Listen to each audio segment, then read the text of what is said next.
The top 9 financial mistakes after retiring. And guys, these can be especially important in the first 5 years after your retirement, because that's the time when, if things go bad, if things take a downturn, the market, whatever, that's the time where it can really hit you the most. It'll affect the whole rest of your retirement in those first 5 years, especially. After that, 5 to 10 years, okay, it still affect you. 10 years after retirement, you're looking good. But here are the top 9 financial mistakes to avoid after retiring. Number 1, not changing your lifestyle after retiring. A lot of people go into this, I'm going to maintain the same lifestyle I did when I was working. Yeah, be careful with that. Unless you've got a lot of money socked away, that might be kind of tough. And the best thing to do is to, a year before retiring or so, try a trial run living on what you think you're going to live on in retirement. That's the way to do it. So you can tell, okay, this will work for me. If you just go into it saying, I'm going to have the same lifestyle. You know what, guys? You don't have an income coming in anymore. Sure, you might be taking money out of your portfolio, but you don't have a paycheck. Okay? That's the big difference. You will not have a paycheck coming in, a regular weekly, bi-monthly paycheck like you did when you were working. So you got to adjust that lifestyle down. And I'm getting these from a website called The Financial Word. Pretty sheeshy. Hey, my name is Duane, if you're seeing me for the first time, and this is a channel for retiring on moderate income. If you think you might like that, think about subscribing and like the video. Here's number 2. Failure to move to more conservative investments. There's that old 100 rule. I don't go by that because that's too conservative. They say take 100 minus your age. That's how the percentage is you should be invested in stocks. Apologies, I'm 16 years old again this morning. I don't know why, but my voice is going crazy. Yeah, so that would mean like you're 100 minus 60, 40% in stocks. It's a little too conservative for me. But as you get older, you need to get more conservative. Unless you're like those iron line stomach people that their risk tolerance is huge. I'm not like that. I think most people aren't. Also, to protect your nest egg, do you really want, like what's been going on the last couple months, for your retirement savings to go like this all the time? You got to get more conservative as you get older to protect those funds that you have available that will hopefully last you for 30 years. Number 3, supporting adult working children. Not a good idea. This is something, sure, they're going through college, help them get through college. But once they're out working, they're an adult now, right? They're an adult. They should be able to handle stuff on their own. Now, yes, if emergencies come up, yes. Like what happened to me when I got out of college. I was stupid. I was absolutely ridiculously financially stupid. I said, those student loan payments, I'll get to them when I can. Yeah, 6 months into it, they were going to default me on my loan. My dad stepped in and helped me out on it. So in cases like that, yes, support your adult children. But other like normal daily things, not even daily, monthly things that come along, you better think twice about that, even 3 times. Don't do it unless it's an emergency that could really harm your retirement peace of mind, right? You don't want to go low in your funds in retirement, guys. Number 4, being house rich but cash poor. What do I mean by that? Well, here's what I mean on this beautiful high desert day. If you're in a huge house that you've had for 30 years, your children are gone, you're about to retire, it could be paid off, but what are you paying in utilities, taxes, maintenance, repairs? Those things come along all the time, right? Guys, for most people, I think, if you're living on a moderate income retirement like I am, it makes sense to downsize. Take Sell that big house. Pay for a new house in cash. Do you really need 4-bedroom, 3-bath house anymore when it's just you and your wife? Or you and your husband, whatever? I don't think so.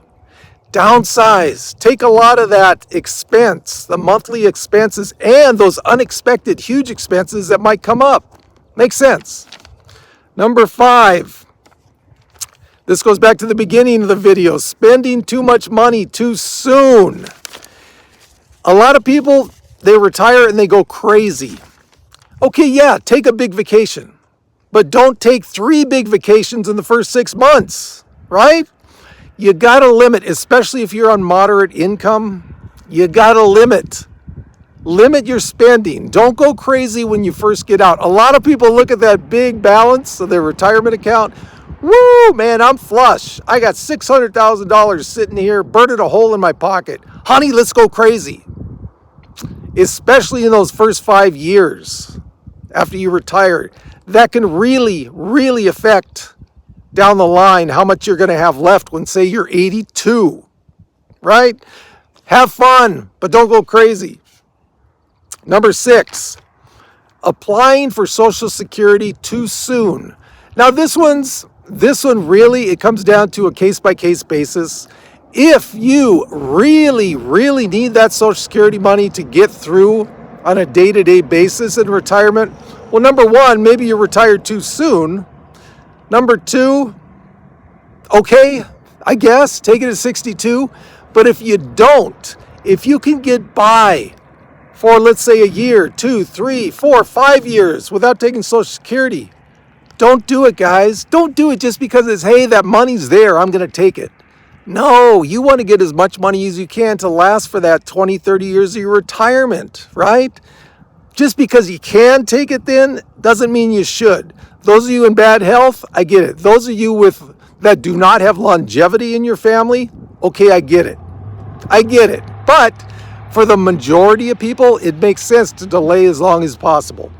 Number 7, paying more taxes than is necessary. What do I mean by this? Well, again, here's what I mean.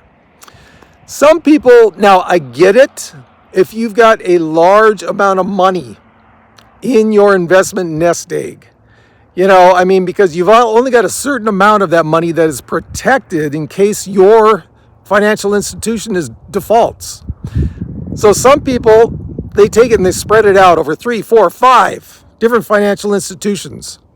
Okay, how are your taxes going to be in that when you're withdrawing that money, right?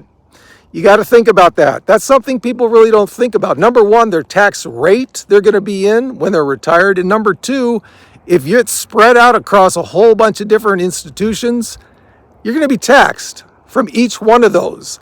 Could be differently, could be dramatically different.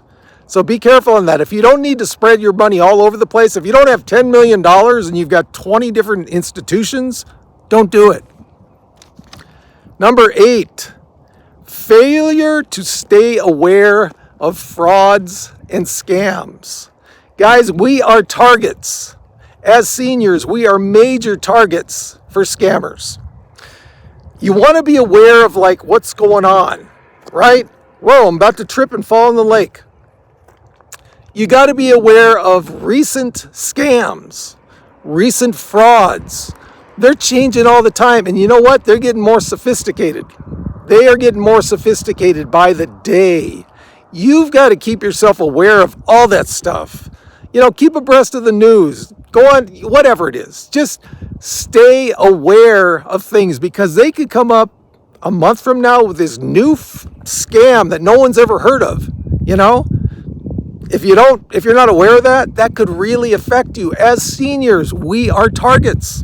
And the older you get, the more that memory might fail. Your cognitive functions might decline a little bit. It happens to everyone. So stay aware of that stuff. And number 9, this is something I did when I first started saving for retirement. I would see an individual stock and go, oh, it's up 10% this month. Let's go all in. Now, for me, all in is not taking everything. I'm risk averse, but I would take a big chunk and put it on that individual stock. The older you get, the less you should be doing that. hey, if you got a little money set aside, maybe, 2%, whatever, of your total nest egg, go for it.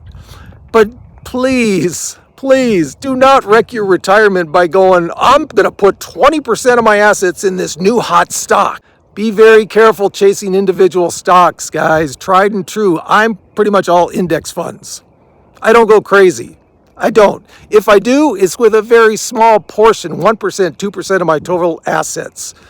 So be very careful, guys, especially the older you get on that. And as always, from the lovely, look at the sky today. Look at the water. Yes, a little windy. It's always windy up here, so you're always going to get some wind in my videos. But isn't it beautiful? And as always, from the lovely, very watery high desert, we got this.